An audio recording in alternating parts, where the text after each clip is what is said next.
ne parle que de ça pendant longtemps, son métier de comédienne l'a contrainte à raconter les histoires des autres. Désormais, ce sont ses histoires qu'elle raconte, qu'elle écrit et qu'elle met en scène, un rôle qu'aujourd'hui elle assume pleinement.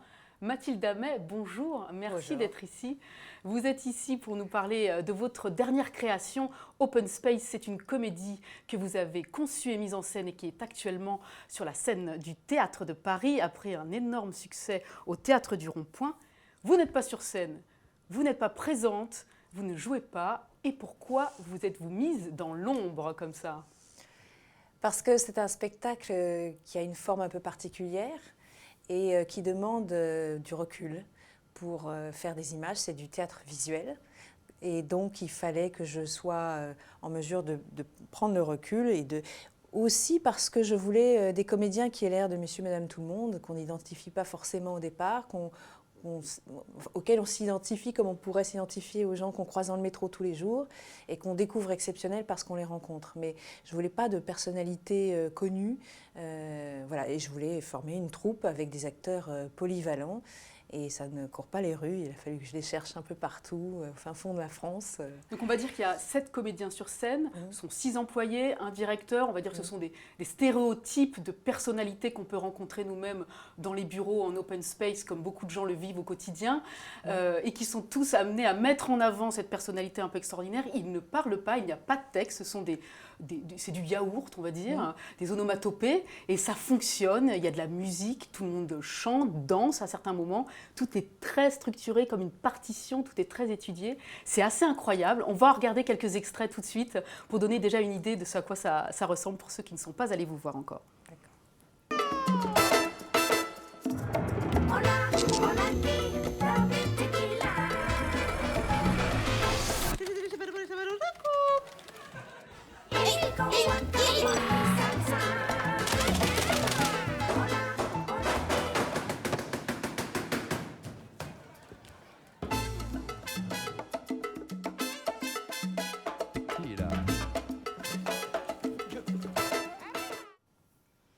Vous ne pouvez pas vous faire plus plaisir. C'est vraiment un spectacle qui concentre toutes vos passions artistiques, la danse, l'humour aussi, la musique. C'est bien ça? C'est ça, et aussi mon intérêt pour le ressenti humain. C'est-à-dire que j'ai moi-même une grande, je pense, capacité d'empathie. Enfin, en tout cas, un regard. J'observe les gens depuis toujours avec passion. Et là, j'ai voulu mettre le spectateur en condition de ressentir d'une manière différente, peut-être, ces personnages. Et dans cette situation qui est l'open space qu'on connaît tous aujourd'hui, puisque c'est devenu la norme dans l'entreprise. Donc voilà, comment ces gens vont réussir à cohabiter ensemble, à se supporter, leurs tics. Alors, parce qu'il y a une intimité dans cette proximité, on supporte les habitudes de chacun. Les défauts. Voilà, ceux qui font beaucoup de bruit, ceux qui n'arrivent pas à prendre leur place, ceux qu'on oublie, qui sont mis au placard. Ça, c'est une réalité. En fait, mon outil de base, c'est la réalité de cette situation. Et puis ces personnes voilà, qui sont confrontées les unes aux autres et qui rêvent aussi et qui s'aiment. Alors, je le disais, c'est un spectacle OVNI. Pour avoir assisté à ce spectacle hier soir, le public était littéralement emballé.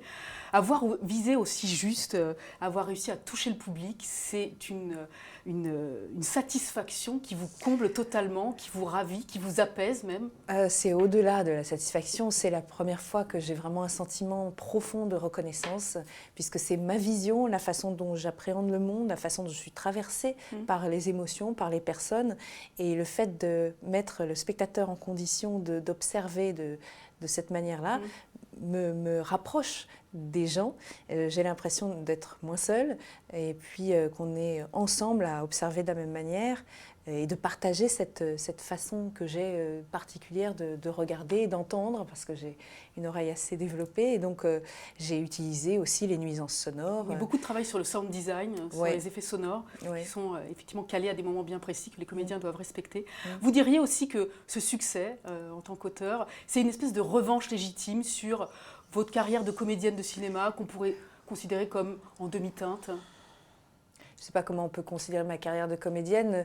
Je sais que ce passage m'a été très utile puisqu'aujourd'hui, j'ai quand même développé une sorte de connaissance du jeu, de l'approche psychologique d'un personnage, de comment des outils dont on a besoin pour travailler un rôle. Donc ça m'a été très très utile et ça faisait très longtemps que je me mordais la langue pour ne pas intervenir sur les tournages, pour aider des collègues ou trouver des choses, parce qu'il n'y a pas beaucoup de metteurs en scène qui dirigent réellement. Donc c'est pas une revanche en fait ce spectacle pour moi, parce que je ne fais rien contre. Hein. Mais vous n'êtes plus, on va dire, à la merci du désir de l'autre. Voilà, exactement. C'est-à-dire que j'avais envie aussi de raconter des choses, voilà, de partager cette vision-là, de ne pas être toute seule. En fait, c'est ça. Je crois que quand on a une grande sensibilité, ce qui est mon cas, c'est une souffrance si on n'en fait rien. D'être traversé sans cesse par les émotions, par le vécu des autres. Enfin, c'est douloureux, sauf si on le transforme et qu'on le transcende et qu'on arrive à en rire, ce qui est le cas là. Enfin, en l'occurrence, c'est ce que j'ai essayé de faire. Et sentir les gens rire autour de moi dans la salle, parce que je suis présente quasiment tous les soirs, voilà, j'ai l'impression de partager quelque chose et puis d'être entendue et comprise, et peut-être que le fait d'avoir été regardée faisait écran sur la compréhension.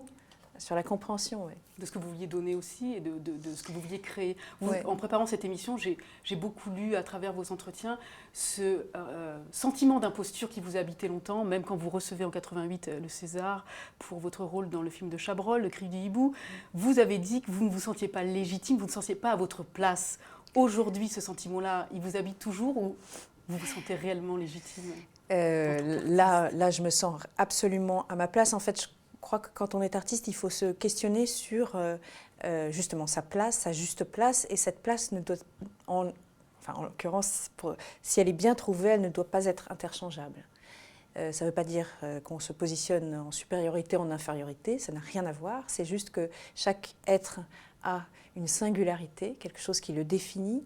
Il faut que l'artiste trouve sa spécificité, ce qui le constitue, et que ce soit ça qu'il développe. Or, comme comédienne, c'est vrai que j'ai eu l'impression d'être souvent interchangeable, enfin, que moi ou une autre, ça ne changeait pas tant que ça la donne, mais ça c'est sans fausse modestie.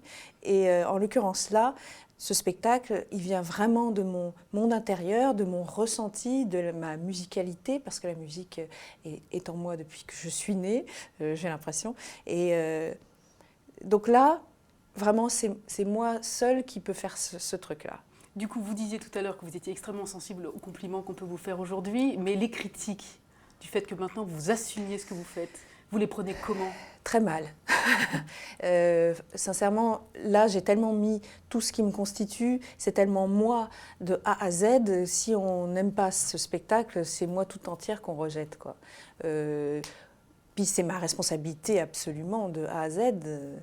Donc quand on est comédienne, évidemment, il y a plusieurs facteurs qui font qu'on peut être bien dans un rôle. Ça dépend de plein de gens. Là, ça dépend de moi. Il y a des critiques qui vous ont blessé en tant qu'auteur sur cette pièce-là ou sur la précédente que vous aviez faite avec Pascal Légitimus, qui a beaucoup marché aussi? Sur celle-ci, il n'y a pas eu de mauvaise critique. Alors, j'espère qu'il n'y en aura pas d'autres, mais pour l'instant, il n'y en a eu aucune, puisque je crois qu'en fait, les gens ont peut-être besoin d'être surpris, parce qu'il y a des formes un petit peu codifiées, même dans les disciplines. C'est-à-dire qu'au théâtre, on sait qu'il y a un texte, une mise en scène. La danse contemporaine, il y a une forme avec des codes. Et que, vous sortez de ces codes-là? Moi, j'ai eu envie de faire fi de toutes ces frontières-là. Alors, je ne suis pas la première ni la seule, hein, mais je crois que les gens ont plaisir peut-être à... Qu'est-ce qui vous affecterait le plus? Quelle critique vous blesserait le plus et vous trouveriez presque injuste? On ne peut pas vous reprocher de ne pas travailler. Vous êtes un bourreau de travail et d'une exigence incroyable. Donc.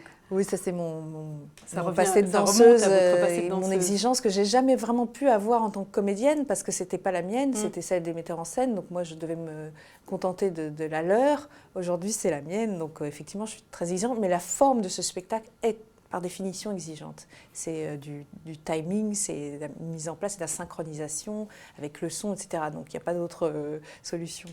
Mais non, les pires critiques qu'on puisse me faire sur ce spectacle, c'est qu'on ne comprenne pas, puisque ce spectacle, pour moi, a un sens, il raconte une histoire, ou bien qu'on ne rit pas. Alors, heureusement, j'entends les gens rire, donc je suis soulagée chaque soir. Voilà, c'est pas drôle, par exemple, ça me heurterait. Mais, bon, mais comme la forme est particulière, je conçois aussi très bien qu'on ne rentre pas dans ce monde-là, mais c'est une proposition un peu différente. C'est mon monde. Voilà, a priori, les gens ont l'air plutôt contents. Merci beaucoup Mathilde Hamet d'être venue au Figaro nous parler donc de cette pièce extraordinaire. Open Space en ce moment au Théâtre de Paris et ce jusqu'au 12 juillet prochain, sauf s'il y a prolongation. Et puis il y a une tournée peut-être aussi en France. Il y a une tournée, au mois d'octobre prochain. Merci beaucoup. Merci à vous.